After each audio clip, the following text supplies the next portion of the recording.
noté dans l'exploitation du pétrole et du gaz. Autosuffisance en riz, l'ISRA travaille sur un projet destiné à la transformation de l'agriculture en Afrique et c'est pour activer les leviers de développement de la chaîne de valeur riz comme la production durable de semences certifiées.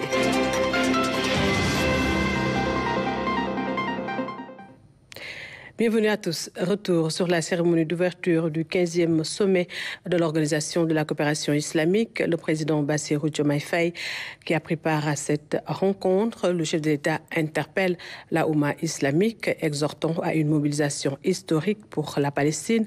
Son plaidoyer urgent pour un cessez-le-feu immédiat et la promotion d'une solution à deux États ouvre une fenêtre d'espoir pour une paix durable. Maninga. La participation du président Bassirou Diomaye Faye à ce 15e sommet de l'OCI est l'expression d'une amitié fraternelle envers un pays ami dont l'expérience en la matière est une première. Mais au-delà de cette solidarité agissante, le sommet de Banjul est pour le Sénégal un exercice naturel pour un pays membre fondateur ayant organisé à 2 reprises la rencontre. Fort de ce statut, le chef de l'État s'est prononcé sur le contexte mondial dangereux, marqué par la guerre, la violence et l'extrémisme.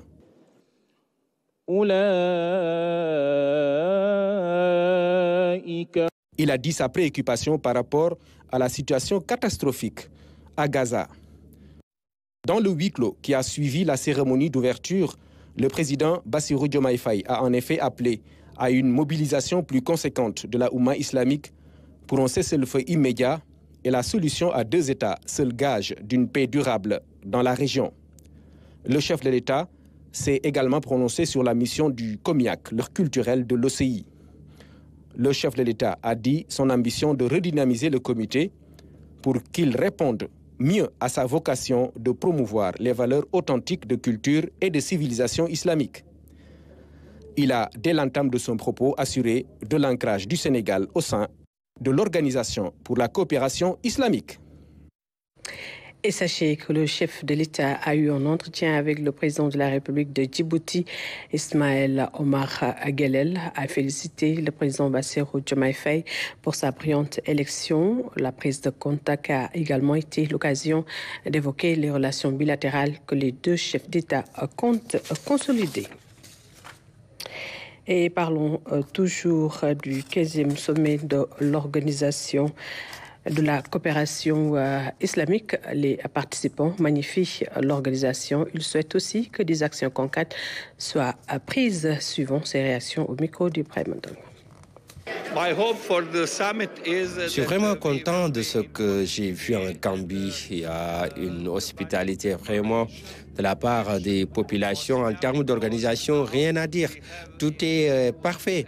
Maintenant, nous pensons que cette organisation doit être suivie de faits et de décisions qui vont aider les pays membres de l'OCI, surtout les pays les plus pauvres, mais aussi des pays qui ont vraiment rencontré des problèmes et qui continuent en tout cas de rencontrer certains problèmes. Je pense que c'est une chose, les gens qui ont créé ça, ils ont bien fait. Parce que les musulmans, l'islam, c'est une religion universelle. Donc le Saoudien et le Gambien et l'Américain, on est tous sous le même parasol. Donc pour que nous unissons et que nous nous aidons dans le domaine de la culture, dans le domaine de l'éducation et financier, je pense que c'est une nécessité. Et on croit bien que alors cela va nous apporter beaucoup.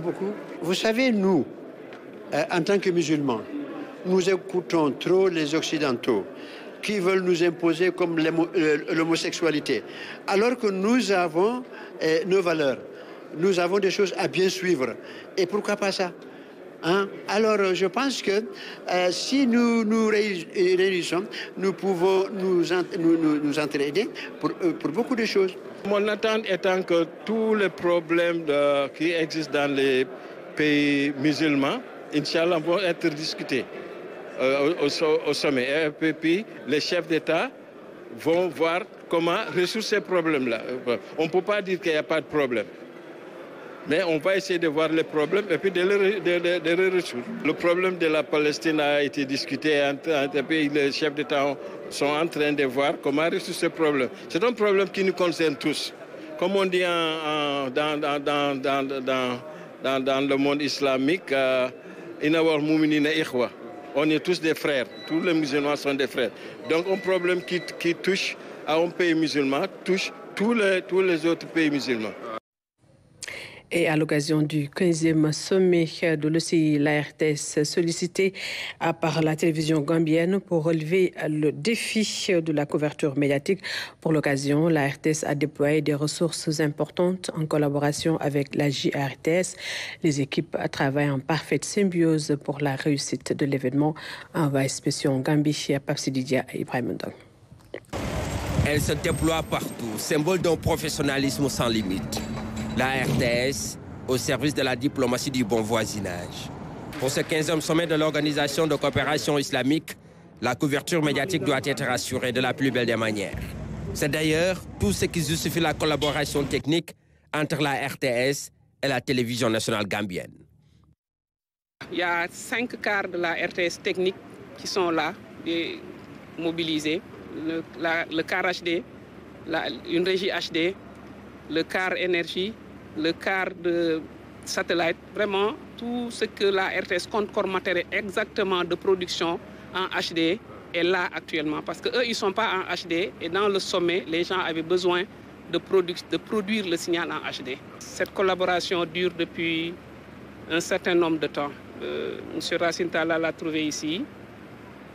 On a fait cette collaboration, on continue de faire cette collaboration avec des formations, avec une assistance technique, avec cette validation pour venir aider nos frères d'IRTS pour couvrir ce sommet, parce que c'est eux les diffuseurs officiels de ce sommet. Comme vous le savez, la RTS est présente un peu partout, comme vous le voyez dans la sous-région, même avec les différentes productions que la télévision est en train de faire. C'est pour cela que nous avons jugé nécessaire vraiment de collaborer avec la RTS pour la réussite de l'événement. Au Centre international de conférence d'Aouda Kairaba Jawara, où doivent se tenir les travaux, le dispositif technique tape forcément dans l'œil des visiteurs. Nous travaillons en parfaite harmonie avec les agents de la RTS. Comme vous le savez, c'est la RTS et le Sénégal. Nous pouvons dire que c'est un seul pays. C'est pour cela que nous communiquons même en Wolof pour pouvoir mieux faire notre travail. Et pour ce qui concerne le côté gambien, nous avons mobilisé presque 200 personnes pour la réussite de l'événement et aujourd'hui la présence de la RTS ici est vraiment salutaire. Sur place, rien n'est laissé au hasard, les consignes sont bien notées avec comme seul objectif répondre à toutes les attentes. L'ampleur du travail ne pouvait être faite que par des gens qui ont déjà fait des sommets et la RTS en fait partie. On a organisé plusieurs sommets au Sénégal. La RTS a réussi plusieurs sommets. C'est pourquoi eux, ils sont venus vers nous. Avec l'arrivée des nouvelles autorités aussi, cette collaboration continue et on espère que ça va continuer, Inch'Allah. Quand les agents de JRTS se déplacent à Dakar pour couvrir des événements, c'est le matériel de la RTS, c'est les ressources de la RTS qu'on mobilise pour eux. Donc cette collaboration est là depuis un certain temps et chaque directeur général qui passe essaie d'amener cette collaboration à un niveau supérieur de là où il l'avait trouvé. Pour cette opération, une quarantaine d'agents de la RTS participent à la couverture médiatique. Un travail qui se fait en parfaite harmonie avec les techniciens de la JRTS. Et puis, je vous le disais dans les titres, le Fonds monétaire international a revu à la baisse ses prévisions de croissance pour le Sénégal en 2024, désormais estimées à 7,1%. Cette annonce fait suite à une mission de 8 jours du FMI dans la capitale, ayant pour but d'évaluer la situation économique du pays et de préparer le terrain pour la prochaine revue du programme de soutien de l'institution. La croissance économique pour l'année 2024 est maintenant projetée à 7,1% contre 8,3% auparavant.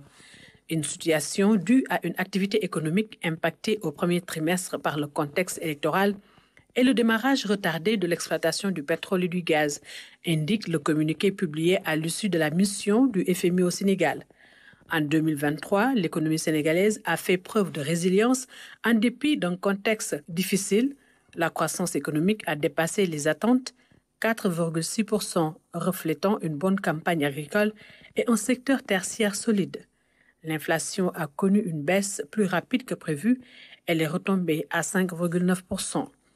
Selon toujours le communiqué, l'État a constitué des réserves de liquidités en prévision de l'élection présidentielle, ce qui a contribué à une augmentation de la dette du gouvernement central à 73,4%, un taux au-delà du plafond fixé par l'UEMOA.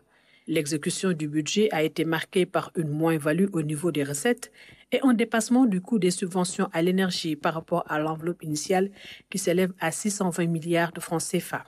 Les perspectives restent toutefois favorables. Les données indiquent que le programme soutenu par les FMI reste globalement sur la bonne voie. Cependant, le communiqué indique que pour atteindre l'objectif de déficit budgétaire de 3,9% du PIB fixé pour la fin de l'année, des mesures ambitieuses devront être prises pour rationaliser les dépenses fiscales et améliorer l'efficacité des dépenses. Selon le FMI, l'accent doit être davantage mis sur les réformes structurelles portant sur la révision de la formule de détermination des produits pétroliers et la réalisation d'un audit de la compagnie d'électricité Sénélec afin de mettre en œuvre une nouvelle grille tarifaire sur l'électricité avec un tarif social pour les ménages vulnérables. En outre, les autorités progressent dans les mesures visant à sortir le Sénégal de la liste grise du groupe d'action financière GAFI. Les nouvelles autorités ont réaffirmé leur engagement à poursuivre le programme actuel soutenu par le Fonds monétaire international. Les discussions sur la seconde revue du programme sont prévues au mois de juin 2024. Et au chapitre santé, après 2 ans d'efforts soutenus, le Sénégal franchit une étape importante dans sa quête de souveraineté pharmaceutique. Notre pays vient d'obtenir la certification nécessaire pour produire ses propres médicaments et vaccins, une avancée sanctionnée par une évaluation positive de l'OMS. Fanta Badji. Le Sénégal est en passe d'atteindre le niveau de maturité 3 en matière de réglementation pharmaceutique. La condition consacre le respect des 9 fonctions réglementaires qui garantissent qualité, sécurité et efficacité des produits pharmaceutiques conformément aux exigences de l'OMS. Avoir ce NMN3, au-delà d'être le premier pays francophone à l'avoir dans la région africaine, c'est de booster notre économie dans la production et dans l'importation, dans la résilience de nos produits, ce qui répond aux priorités du gouvernement aujourd'hui. Le Sénégal dispose d'un environnement pharmaceutique plus adapté et répondant aux besoins des acteurs nationaux et aux exigences des organismes régionaux et internationaux. En Afrique, plus de 90% des besoins en produits pharmaceutiques sont importés. Dans ce lot, les faux médicaments font légion. Entre 2017 et 2021, plus de 600 tonnes de produits médicaux de mauvaise qualité ont été saisis dans la seule sous-région de l'Afrique de l'Ouest. Et en 2013 et 2021, environ 40% de ces produits médicaux falsifiés ont été découverts, non pas sur un marché clandestin et parallèle, mais malheureusement dans la chaîne d'approvisionnement réglementée. Et le Sénégal n'est pas épargné par cette réalité. La relance de l'industrie pharmaceutique, initiée il y a 2 ans, a dès lors été renforcée par un dispositif juridique et institutionnel pour relever ces défis préalables à l'atteinte de la souveraineté pharmaceutique. Notre pays a ainsi l'ambition de réduire de façon considérable sa dépendance vis-à-vis des importations de produits. Il est impératif d'inverser la tendance. Au-delà de la réglementation, la chaîne d'approvisionnement et les services pharmaceutiques de proximité sont aussi des exigences que le Sénégal a honorées. Il fallait également respecter l'inspection pharmaceutique dans les 14 régions et de façon trimestrielle, le Sénégal l'a respecté.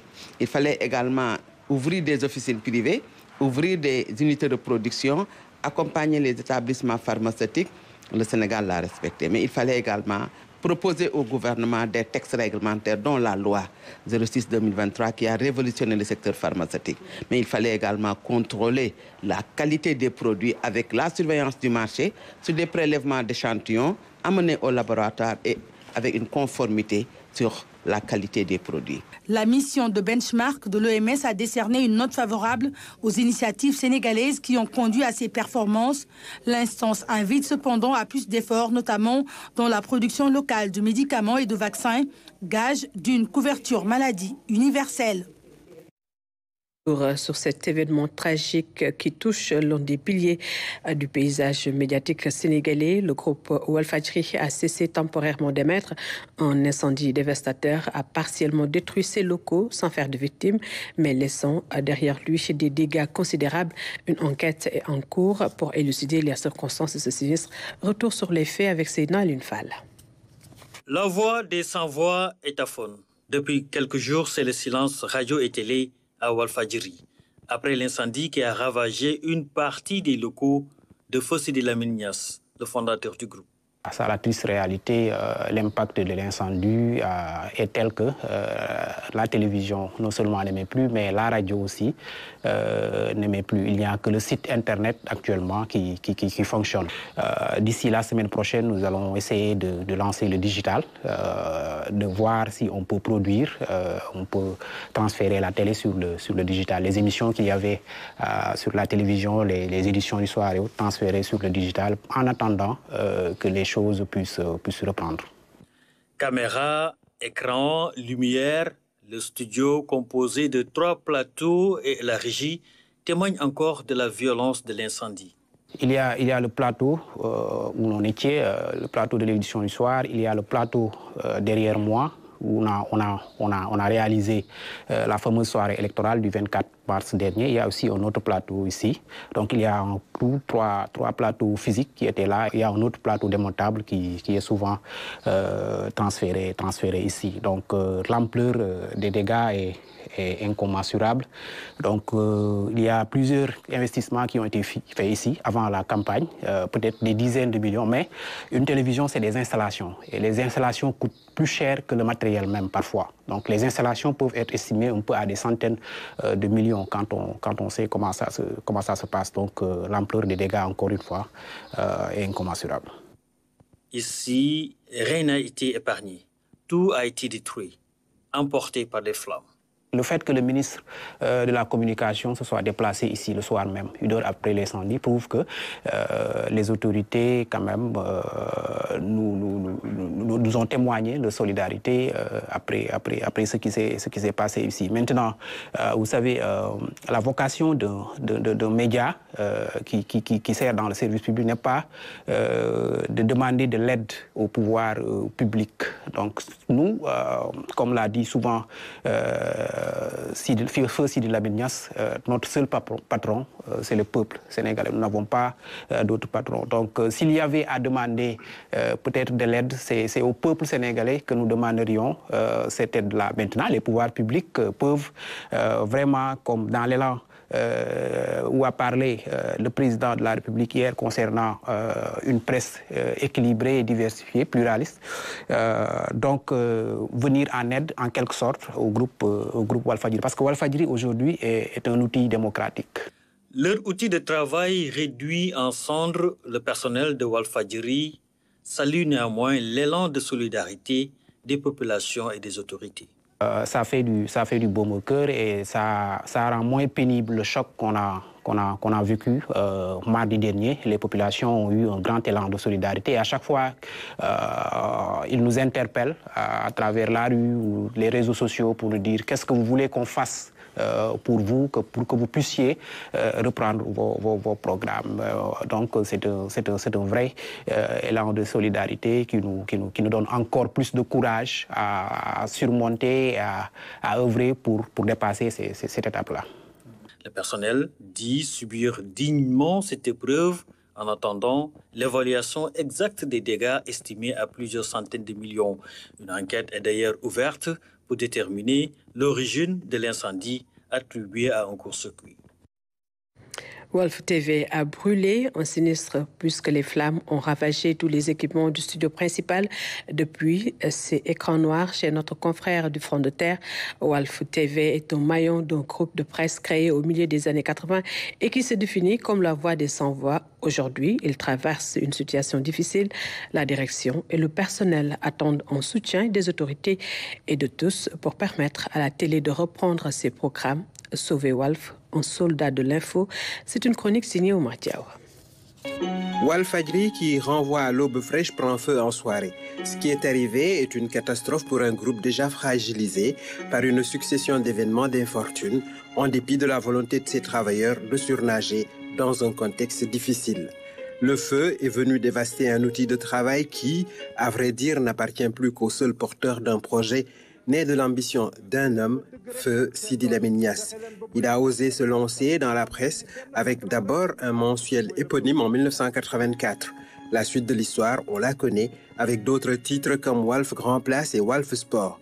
Puis, la bande FM est investie. Sur les starting blocks, des anciens de la RTS entourés de jeunes enthousiastes. Une belle aventure radiophonique avec ses temps forts, comme l'arrivée de Maître Abdoulaye Wade au pouvoir et l'inoubliable naufrage du Diola.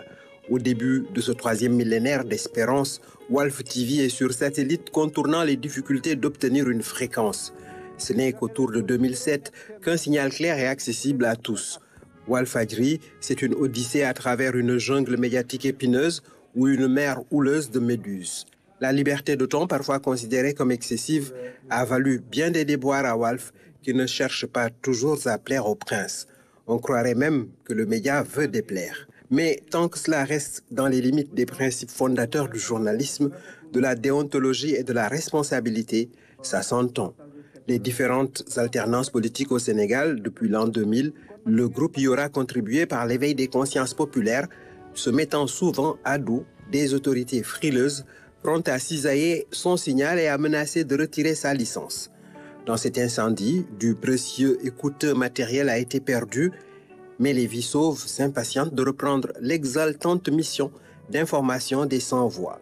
Si la question d'une nécessaire assurance se pose, il est attendu, dans l'urgence, une contribution solidaire, volontaire, la plus large, pour que Walf TV soit de nouveau on air. Autre aspect de l'actualité, depuis 2022, l'État a lancé un dispositif ambitieux de contenu local destiné à dynamiser l'économie nationale et à renforcer la souveraineté industrielle. Piloté par un secrétariat national, ce mécanisme inclut une plateforme électronique innovante qui centralise toutes les interventions, tant publiques que privées, en matière de passation de marché. C'est le sujet du grand format environnement signé Lamine Touré. Le contenu local, pas que dans les hydrocarbures. Le secteur minier est aussi concerné. C'est une feuille de route au contour ambitieux pour le Sénégal. Reprendre la main dans ce qui pourrait booster l'économie nationale, un gage de sécurité et de souveraineté dans la gestion des ressources naturelles du pays. En 2022, déjà, une loi est promulguée dans ses décrets d'application. Un secrétariat technique est institué. Dans son positionnement stratégique, il fait office de régulateur. Le secrétariat technique est aujourd'hui l'organe, j'allais dire, de régulation de la politique de ce contenu local dans le secteur minier. Nous assurons la promotion du contenu local, mais aussi nous assurons le contrôle, a priori et a posteriori, de, en tout cas, toute la procédure d'attribution des marchés dans le secteur minier. Parce que depuis l'installation, le développement de cette plateforme, les sociétés minières ont l'obligation de poster tout leur plan de passation des marchés via cette plateforme électronique de mise en relation. Un dispositif qui comporte des données ouvertes et permet aux Sénégalais de s'informer en temps réel, notamment pour ce qui concerne les passations de marché dans le secteur minier, comme le prévoit la Constitution. Cette plateforme est l'unique portail de publication des opportunités de marché dans le secteur minier. C'est une plateforme de mise en relation entre les sociétés minières, les sous-traitants et les fournisseurs locaux qui interviennent dans le secteur minier. À travers cette plateforme, l'État veut favoriser l'accès à l'information pour toutes les opportunités de marché et la transparence dans les façons d'attribuer les marchés dans le secteur minier. Égalité des chances, préférence nationale, le contenu local tel que décliné permet aux entreprises minières sénégalaises de capter des opportunités de marché dans l'exploitation rationnelle des ressources naturelles. L'objectif qui est visé, c'est que nos entreprises locales puissent capter davantage les opportunités de marché et éviter que ces marchés lancés par les sociétés minières puissent être captés par des prestataires étrangers. C'est l'un des aspects de la politique du contenu local. Au-delà des marchés, la main-d'œuvre locale est favorisée à travers la politique du contenu local, notamment par une préférence nationale. Au-delà de la main-d'œuvre, il existe ce que nous appelons le plan de succession. Le plan de succession n'est rien d'autre qu'un engagement des sociétés minières à faire retirer progressivement le personnel expatrié qui se trouve être au sein de leur personnel pour que ces postes puissent être pourvus par des Sénégalais. À ce jour, pas moins de 300 sociétés minières se sont inscrites sur la plateforme. Le volet formation fait partie des orientations majeures de ce comité technique. Ici, tout se fait en ligne. C'est le cas pour cette session de mise à niveau pour les modalités de passation des marchés. C'est sur la plateforme, c'est sur les procédures de passation des marchés, des appels d'offres, des avis à manifestation d'intérêt. Nous avons convié toutes les sociétés minières et sous-traitants, ce que nous appelons les entreprises donneurs d'ordre, c'est-à-dire les entreprises qui donnent des marchés, qui ont des plans de passation des marchés. Et nous les avons conviés à cette séance d'aujourd'hui pour leur montrer encore davantage, les former à l'utilisation de cette plateforme. C'est une formation qui durera 2 jours, mais à compter du 7, le 7 et le 8, nous allons le faire aussi pour les fournisseurs locaux. Nous sommes toujours dans cette logique d'accompagner, parce que quand même c'est une nouvelle politique, d'accompagner les entreprises à s'approprier de cet outil de travail. Le secrétariat technique en charge de la promotion du contenu local dans le secteur minier travaille avec plusieurs structures de l'État, l'ADPME, 3FPT, entre autres. Il s'agit là de définir des modules de formation pour le personnel et les entreprises locales. Et en sport, le comité national olympique et sportif sénégalais a rassemblé les présidents de fédération et les membres de son comité directeur pour faire le point sur les progrès réalisés entre 2021 et 2023. À l'ordre du jour, l'examen des rapports périodiques, mais aussi la remise de chèques de préparation aux athlètes qualifiés pour les prochains Jeux olympiques de Paris. Les préparatifs des Jeux olympiques de la jeunesse Dakar 2026 ont été également abordés. Fatoumata Savané. Une rencontre statutaire du Comité national olympique et sportif sénégalais qui a pour objectif l'examen des rapports d'activité et financiers. Une opportunité saisie par le comité directeur du CNOS pour échanger et partager sur les acquis et projets de l'organisation. Nous avons examiné le rapport d'activité et le rapport financier du Comité national olympique et sportif sénégalais, notamment le rapport financier sur la période 2021-2023. Mais nous avons saisi l'occasion aussi pour délivrer des informations générales à nos mandants. Grosso modo, ce que nous retenons, c'est que les choses avancent bien. En tout cas, nous avons eu d'importantes observations, retours de nos mandants que nous allons prendre en compte. Le rapport d'activité et le rapport financier ont été adoptés à l'unanimité. Et je pense que si on peut encore faire par acclamation pour constater que c'était le cas. Les Jeux olympiques de la jeunesse 2026 au cœur des échanges, un événement majeur qui se tiendra sur 14 jours en terre sénégalaise et près de 5000 athlètes y prendront part. Et nous avons aussi saisi l'occasion pour présenter l'état d'avancement dans la préparation des JOJ Dakar 2026, cet événement majeur que notre pays va accueillir. Monsieur le directeur de cabinet a remercié Madame le ministre.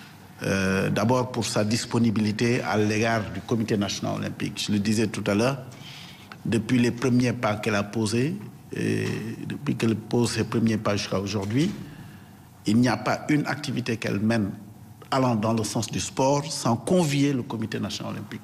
Et en tout cas, c'est l'occasion pour les membres du comité directeur, le président Mamadou Diagne en tête, toutes les présidentes et tous les présidents de fédération, de lui adresser nos voeux de plein succès. Le ministre de la Jeunesse, des Sports et de la Culture a été représenté. L'interlocuteur privilégié pour tout ce qui est mise en œuvre, élaboration et mise en œuvre des politiques sportives, naturellement se fera avec le Comité national olympique et sportif sénégalais. Je profite de l'occasion pour vous réitérer sa volonté de vous rencontrer dans les meilleurs délais avec le président Diagna à la tête pour échanger avec vous sur les nouvelles orientations articulées autour des infrastructures, autour de la réforme du cadre normatif, autour de la formation, autour du financement du sport, qui sont des préoccupations réelles dans le secteur. Donc je pense que très rapidement on se retrouvera pour aborder ces questions et essayer de faire de sorte que le sport sénégalais fasse encore plus de bons en avant. Le CNOS a octroyé des chèques pour soutenir les athlètes qualifiés aux JO de Paris pour leur préparation. Par ailleurs, le président Diagna Ndiaye a aussi tenu à marquer de son empreinte cette réunion, la première sous l'ère du ministre Khady Diène Gaye. Voilà le Comité national olympique qui a fait le point sur les progrès réalisés entre 2021 et 2023 et nous en venons à présent au Journal des régions.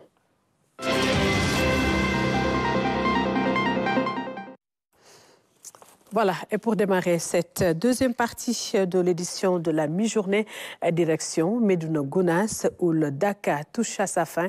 L'affluence a atteint son apogée. Les fidèles venus des 4 coins du pays et au-delà se rassemblent pour vivre les derniers jours de cette retraite spirituelle intense, un moment sacré consacré à la prière et à la méditation. Abdoulaye Sinkari.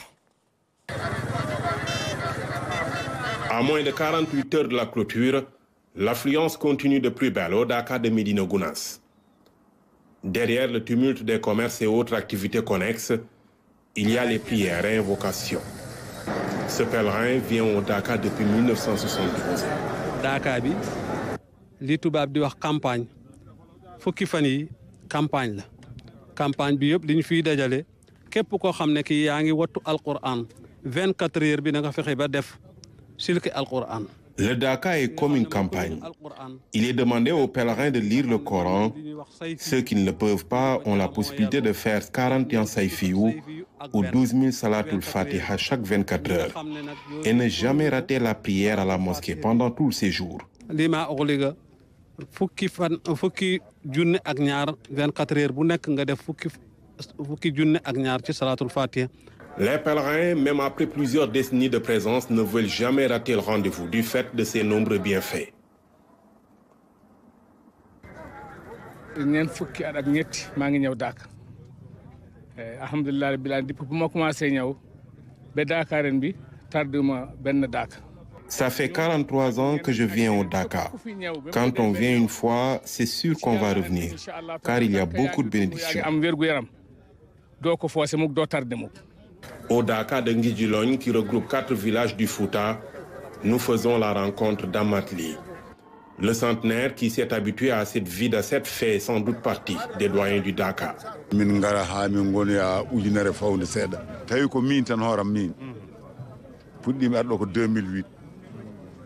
Nous sommes plus de 1000 pèlerins de Ngidjilogne. Cela fait 16 ans que je n'ai pas raté une édition. Nous avons un doyen qui est là depuis le début. Il s'appelle Amatli et il a plus de 100 ans. Il a 104 ans cette année. Démarré dans un cadre familial, le Dakar attire aujourd'hui des fidèles venus de partout. Ces pèlerins du Saloum perpétuent une tradition instaurée par le grand-père, El Haj Malik Sall, qui a connu le fondateur du Dakar. booba la commencé ñëw Dakar ci jamono Thierno Momo Seydou li comme na ñun ñooy suñu njaboot nit fu kilifaam jëm rek foofu lay jëm nee na jamono bi mu fiy ñëw moom kese kenn moo nekkoon wolof ci biir tukulóor yëpp. C'est notre grand-père qui venait au Dakar. Il nous racontait qu'à l'époque, il était le seul à venir du Saloum. Aujourd'hui, tous ses descendants ont l'habitude de venir.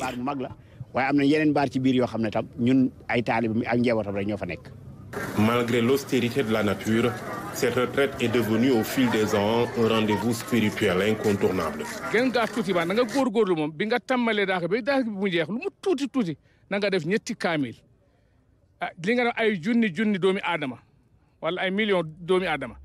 Des milliers ou des millions de pèlerins qui récitent le Coran tous les jours. Cela doit nous valoir beaucoup de bénédictions.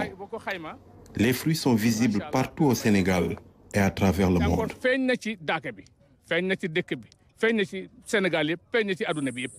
C'est le moment pour les pèlerins de multiplier les prières et les invocations. Car chaque heure qui passe rapproche un peu plus le dernier jour.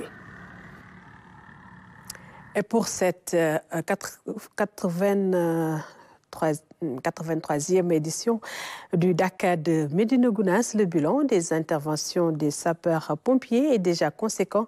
395 interventions, dont 211 secours. La Brigade nationale des sapeurs-pompiers a déployé plus de 400 éléments et d'importants moyens matériels pour garantir la sécurité et la couverture sanitaire des pèlerins. Tidiane Cissé.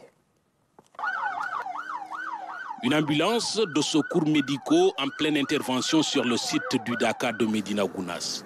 Comme l'année dernière, la Brigade nationale des sapeurs-pompiers a déployé des moyens très conséquents pour assurer leur mission. La Brigade nationale des sapeurs-pompiers a engagé des moyens humains et matériels conséquents. Pour ce qui est du personnel, notre dispositif est fort de 439 gradés et sapeurs, dont 18 officiers, et parmi lesquels 3 médecins.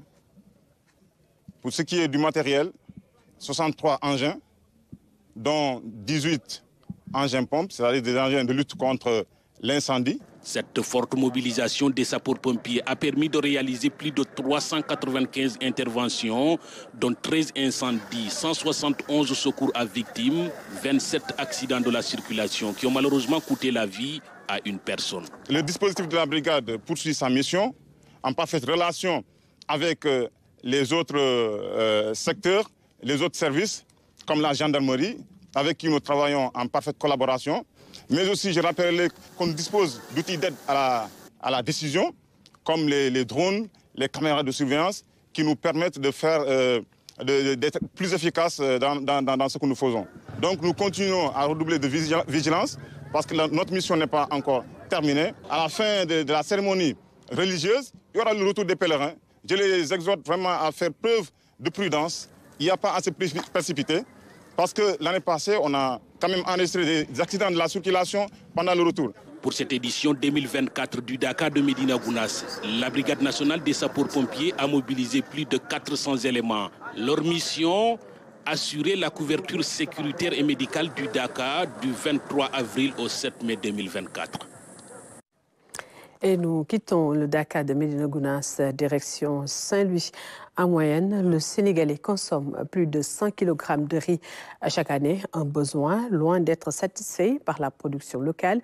L'ISRA travaille sur le projet TAT, Technologie pour la transformation de l'agriculture en Afrique. Objectif, activer les leviers de développement de la chaîne de valeur riz, comme la production durable de semences certifiées. Abdouad. Le Sénégal doit redoubler d'efforts pour atteindre l'autosuffisance en riz. En 2022, la production nationale s'élève à 775 000 tonnes, ce qui représente la moitié des importations de riz, estimées à près de 1 500 000 tonnes, soit 346 milliards de francs CFA. Pour rehausser le niveau de production, la disponibilité de semences certifiées reste un levier important. Le projet TAT, Technologie pour la transformation de l'agriculture en Afrique, exécuté par l'ISRA, a pour objectif la production durable de semences de première génération, orientées vers le marché. Ces projets viennent appuyer, on va dire, la problématique de la souveraineté alimentaire, en apportant des fonds, bien sûr, en permettant aux acteurs de se réunir autour des questions qui sont centrales, comme aujourd'hui la semence, autour des plateformes pour travailler et réfléchir ensemble sur des stratégies de pérennisation, des stratégies qui permettent aux producteurs d'avoir accès beaucoup plus facilement aux technologies. Quand on parle technologie, c'est les semences, c'est les équipements, c'est la connaissance, c'est le savoir et le savoir-faire. La production de semences fait face à plusieurs contraintes, notamment le manque de matériel agricole. Il y a aussi l'adaptation du clan agricultural, parce que tout un chacun de nous, les producteurs en tant que tel, ils préfèrent même prendre leur propre date de semis. Donc, ce qui fait qu'au finish, il y a des problèmes au niveau des récoltes. Il y a des problèmes même au niveau des analyses de labo. Au Sénégal, je sais qu'au niveau des production de semences certifiées, nous sommes encore loin de ça. On nous exige de faire des semences certifiées. Mais il va falloir qu'il y ait des efforts, qu'il y ait une connexion entre la recherche, les producteurs de semences certifiées, pour pouvoir suivre les destinées de ces semences-là. Et maintenant, c'est comme ça qu'on pourra planifier à satisfaire la demande en semences certifiées. Une fois qu'on satisfasse cette demande en semences certifiées, maintenant, le reste, c'est des pratiques. Les bonnes pratiques agricoles comprennent une série de protocoles qui s'appliquent aux producteurs afin de booster les rendements. Le projet envisage ainsi le renforcement de plateformes d'innovation pour diffuser ces bonnes pratiques agricoles, de l'aménagement des parcelles rizicoles aux activités post-récolte. Ce que nous comptons faire, c'est de continuer le processus afin de maîtriser les superficies et les productions rizicoles. Donc ce projet va continuer dans l'aspect plateforme aussi, non seulement recenser les gens qui arrivent dans le projet, mais aussi mieux essayer de cartographier les parcelles rizicoles, suivre les parcelles de riz jusqu'à la récolte et même donner des prévisions sur le rendement. À l'échelle du pays, le rendement des périmètres rizicoles tourne autour de 3,5 tonnes à l'hectare. Une production jugée très faible, de l'adoption durant cet atelier d'une bonne feuille de route favorable au développement de la chaîne de valeur. Et nous reparlons sport avant de finir. La région de Thiès est en plein préparatif de la 24e édition du drapeau de lutte du chef de l'État prévu du 9 au 12 mai 2024. Cette année, le stade Caroline Faye de Mbour va accueillir près de 154 athlètes venus des 14 régions du Sénégal pour espérer remporter le drapeau de cette prestigieuse compétition. Pour la première édition du gouvernement de Bassirou Diomaye Faye, les organisateurs veulent assurer un spectacle grandeur nature. Ainsi, un CRD a été tenu à ce propos, nous dit Fatima Tabanelba. Le monde de la lutte avec à sa tête le président du comité national de gestion s'apprête à vivre de grands moments de lutte purement traditionnels.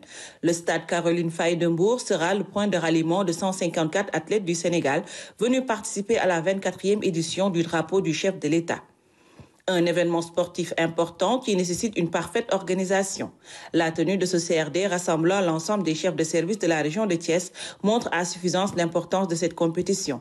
La première sous l'ère du président de la République, Bassirou Diomaye Faye. Les attentes ont été déclinées et nous, administration, s'est engagée quand même au regard de l'importance de la foule qui sera drainée par cet événement, de faire en sorte que la sécurité soit au rendez-vous. La sécurité au niveau du stade, la sécurité aussi au niveau des sites, en tout cas d'hébergement des délégations qui viendront des 14 régions du Sénégal, mais aussi des délégations officielles. Nous ferons en sorte aussi que ce qui est attendu en termes d'assistance et d'accompagnement le soit, avec la mise à disposition, en tout cas d'un dispositif de couverture sécuritaire avec les éléments du groupement d'incendie et de secours numéro 2, et aussi la contribution des stadiers, mais aussi des éléments de la Croix-Rouge qui viendront renforcer les éléments du district sanitaire de Mbour. Et pour réussir un tel événement, un budget de 89 millions est prévu à cet effet. Il y a 150 lutteurs attendus, plus les accompagnateurs, ça fait 359 personnes, que le CNG a la charge de déplacer, c'est-à-dire de transporter, d'héberger, de nourrir, n'est-ce pas, durant tout le séjour. Et cela nous amène à avoir un budget de 89 millions. Compte tenu naturellement, n'est-ce pas, des primes des lutteurs, des primes des accompagnateurs, et de la mise du drapeau du chef de l'État qui fait 30 millions. Aussi, en prélude aux Jeux olympiques de la jeunesse de 2026, la petite catégorie va compétir cette année, en plus de l'Open au combat individuel comme en équipe. Nous avons initié Génération 2026. C'est des jeunes athlètes âgés entre 11 et 15 ans qui viendront lutter. 6 par région, cela veut dire 3 garçons, 3 filles par région, et pour accompagner les seniors. On va laisser les seniors tels quels. Il y avait auparavant 5 lutteurs seniors par région, mais cette fois-ci, il y aura 6 lutteurs, n'est-ce pas,